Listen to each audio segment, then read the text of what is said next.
Hello again, everybody. Welcome to OCVarsity.com for a bonus segment of the Gridiron Show this week. Guys, we've talked a little bit about the Santa Margarita Servite game on the other segment here. Something that's important to this game, but also perhaps to the Trinity League and maybe Orange County football as a whole, is the Johnny Stanton injury. Tore the ACL. He's done for the year. This maybe brings Santa Margarita somewhat back to the pack in the Trinity League. They've got Servite coming up. We all agree that Santa Margarita is still going to win that game. Danny, you mentioned the O-line and the D-line advantages that Santa Margarita looks like they have. Carlos, we talked about playmakers, too, that Santa Margarita still got with Craycraft and O'Brien and Wolpen and on it goes. And just a great group of guys over there. And Coach Welsh, boy, he certainly knows how to get the most out of his fellas. But does this sort of change the scenery around in the Trinity League and maybe Orange County football? We've been all along agreeing that Santa Margarita is the #1 team in the county. I know you're pretty high in Tesoro over there too.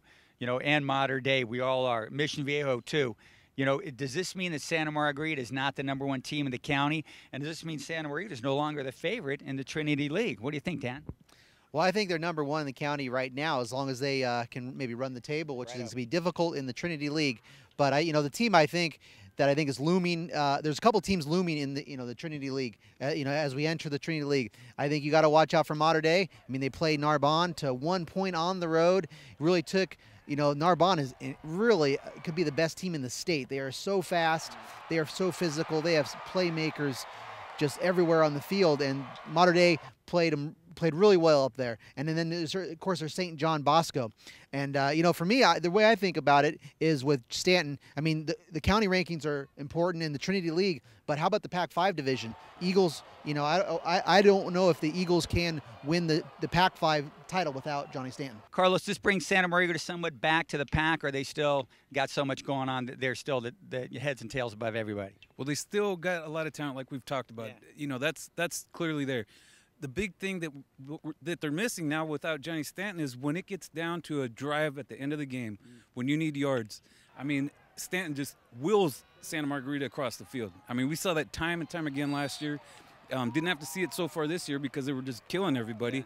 But when it comes to those tough games in the playoffs in the Trinity League, he's able to run, pass, do everything. That's a huge factor. So I still think Santa Margarita is favored in the Trinity League. But I don't know about the Pac-5 anymore. That's kind of wide open. It's going to be an interesting division. Yeah, especially those South Coast League teams, Mission Viejo and Tesoro look awful good. El Toro, they can keep throwing the football like crazy against everybody else. They're going to be nasty as well. And our friends from on the other side of the Orange County border, St. John Bosco, they've got some firepower over there. Coach Jason Negro cannot wait to bring his Braves into Trinity League play and kind of show what they've got. They're going to play Orange Lutheran coming up on this weekend. Olu comes in looking pretty good, undefeated, but have they played anybody quite up to a challenge yet? They're certainly going to get one with Bosco, and we're going to find out a lot. I got a quick thing to point out about Tesoro. This team, their senior class have been together playing on varsity, most of them since they were sophomores. Yeah. They're battle-tested. I saw both games this year when they came from behind late in the fourth quarter and beat Heart of Newhall and Chaparral of Temecula. Those were two great games.